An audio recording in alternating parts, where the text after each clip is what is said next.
নমস্কার, আমি ডক্টর সুতপা বসু। আমাদের কাছে অনেক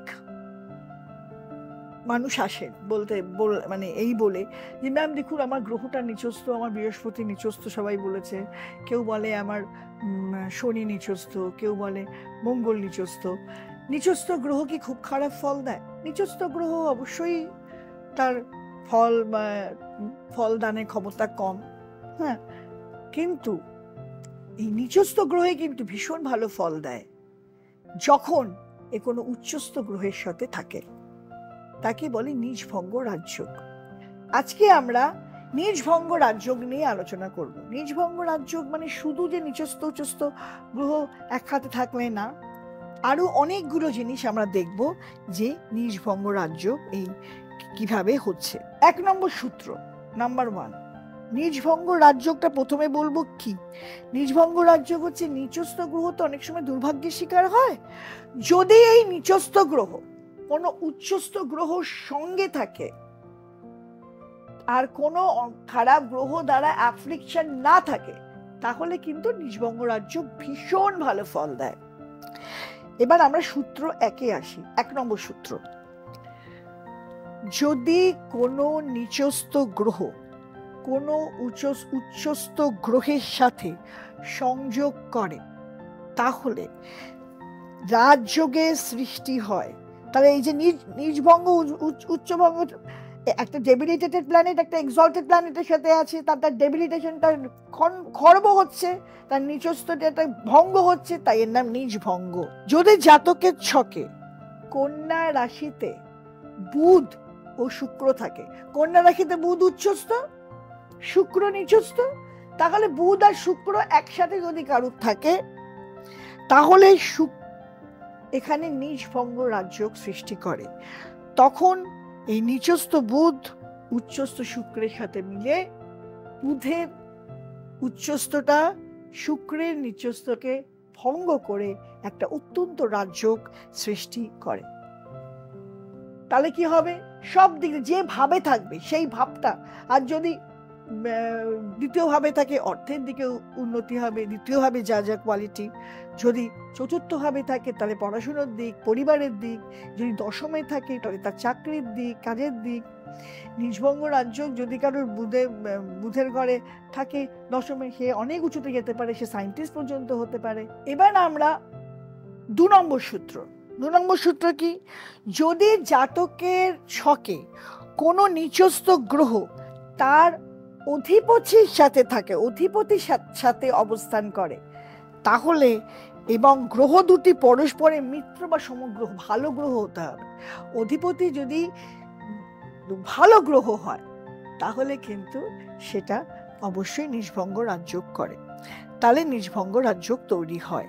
উদাহরণস্বরূপ যেমন আমরা দেখব যে মঙ্গল রয়েছে কর্কটে আর বৃহস্পতি রয়েছে মকরে। এবার বৃহস্পতির কি অধিপতি, মকরের অধিপতিকে শনি, আর মঙ্গল হচ্ছে নিচস্থ কর্কটে, তাহলে তার অধিপতিকে চন্দ্র। এই মঙ্গল যদি চন্দ্রের সাথে থাকে বা বৃহস্পতি যদি শনির সাথে থাকে তাহলে কিন্তু নীচভঙ্গ রাজযোগ তৈরি হয়। বুঝতে পেরেছেন? ক্লিয়ার? চার্টের মধ্যে বৃহস্পতি নিচস্থ মকরে, বৃহস্পতির অধিপতিকে শনি, বৃহস্পতির অধিপতি না, মানে মকরের অধিপতিকে শনি, তাহলে মকরের অধিপতি শনি যদি বৃহস্পতির সাথে একসাথে মকরে থাকে তাহলে আমরা গুরু শৈরী বলি। বৃহস্পতি আর শনি একসাথে থাকলে গুরু শৈরী বলি। এখানে শুধু গুরু শৈরী নয়, এখানে নীচভঙ্গ রাজযোগ তৈরি হচ্ছে। এটা কিন্তু সাংঘাতিক রাজযোগ। আবার মঙ্গল তো নিচস্থ কর্কটে, সে যদি চন্দ্রের সাথে, চন্দ্র হচ্ছে কর্কটের অধিপতি, চন্দ্রের সাথে এই মঙ্গল আর চন্দ্র যদি কর্কটে থাকে আর অন্য কোনো গ্রহ অ্যাফ্লিক্ট করছে না, রাহু বা অন্য কেউ নেই, এটা সুন্দরভাবে ওখানে রয়েছে, তাহলে কিন্তু, আর যেহেতু মঙ্গল আর চন্দ্রের ভালো সম্পর্ক, এদিকে শনি বৃহস্পতি ভালো সম্পর্ক, সেক্ষেত্রে রাজযোগ সৃষ্টি হচ্ছে। ঠিক আছে? এবার 3 নম্বর সূত্র, যদি কোনো নিচস্থ গ্রহের অধিপতি জাতকের জন্ম ছকে লগ্নে বা চন্দ্র থেকে যদি কোনো নিচস্থ গ্রহের অধিপতি জাতকের জন্ম ছকের লগ্ন বা চন্দ্র সাপেক্ষে কেন্দ্রে 1, 4, 7, 10 কেন্দ্রে অবস্থান করে তাহলে নিজ ভঙ্গ রাজযোগ তৈরি হয়। তাহলে কি এখানে কি দেখা যাচ্ছে, ধরুন এই আমার যে চার্টটা স্ক্রিনে আসছে সেটাতে দেখুন, বৃষ লগ্নের জাতক জাতিকার ছকে শুক্র কন্যা রাশিতে, তাই নিচস্থ। বৃষ লগ্ন হচ্ছে শুক্র অধিপতি, সে নিচস্থ, ঠিক আছে। এবার এই শুক্র যদি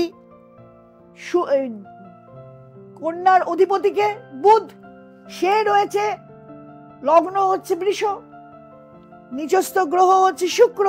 তো বৃষে যদি বুধ থাকে বা চতুর্থে কেন্দ্রে, চতুর্থে যদি বুধ থাকে বা সপ্তমে যদি বুধ থাকে মানে বৃশ্চিকে, বা দশমে কুম্ভে যদি বুধ থাকে, তাহলে নিজ ভঙ্গ রাজযোগ তৈরি হয়। ঠিক আছে, এবার আমরা আসবো সূত্র 4। 3 নম্বর সূত্র ক্লিয়ার। কোন নিচস্থ গ্রহের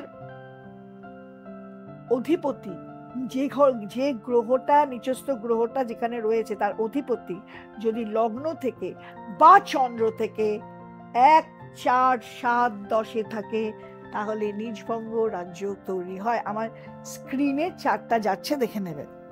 এবার আমরা সূত্র 4-এ আসব। জাতকের জন্মছকে কোন গ্রহ নিচস্থ হলে ওই ঘরে যে গ্রহ উচ্চস্থ হয় সেই গ্রহ যদি লগ্ন সাপেক্ষে 1, 4, 7, 10 অবস্থান করে তাহলে নিজ ভঙ্গ রাজযোগ তৈরি হয়। যেমন বৃহস্পতি নিচস্থ হচ্ছে মকরে, বৃহস্পতি এখানে রয়েছে মকরে। এবার বৃহস্পতির অধিপতিকে, বৃহস্পতি কোন ঘরের অধিপতি? মিনের। এবার এই মিনে যদি মঙ্গল থাকে বা লগ্নে যদি মঙ্গল থাকে বা চতুর্থে যদি মঙ্গল থাকে বা সপ্তমে যদি মঙ্গল থাকে তাহলে কিন্তু একে রাজযোগ বলবে, রাজযোগের সৃষ্টি হয়। এবার আমরা বলবো সূত্র 5। কোন গ্রহ যে ঘরে উচ্চস্থ হয় সেই ঘরের অধিপতি, যেমন বৃহস্পতি কোন ঘরের উচ্চস্থ হয়? কর্কটে।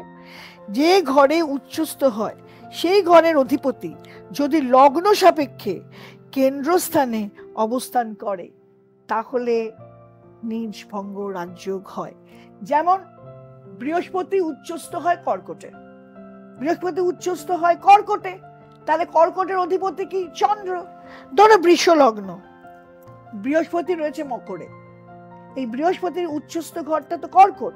এবারে এই বৃষ লগ্নে যদি চন্দ্র থাকে বা বৃষ থেকে চতুর্থে বৃষ লগ্নে যদি মঙ্গল থাকে বা যদি চতুর্থে বৃষ লগ্নে যদি চন্দ্র থাকে বা চতুর্থে যদি চন্দ্র থাকে বা সপ্তমে যদি চন্দ্র থাকে বা দশমে যদি চন্দ্র থাকে তাহলে নিজ ভঙ্গ রাজযোগ সৃষ্টি হয়।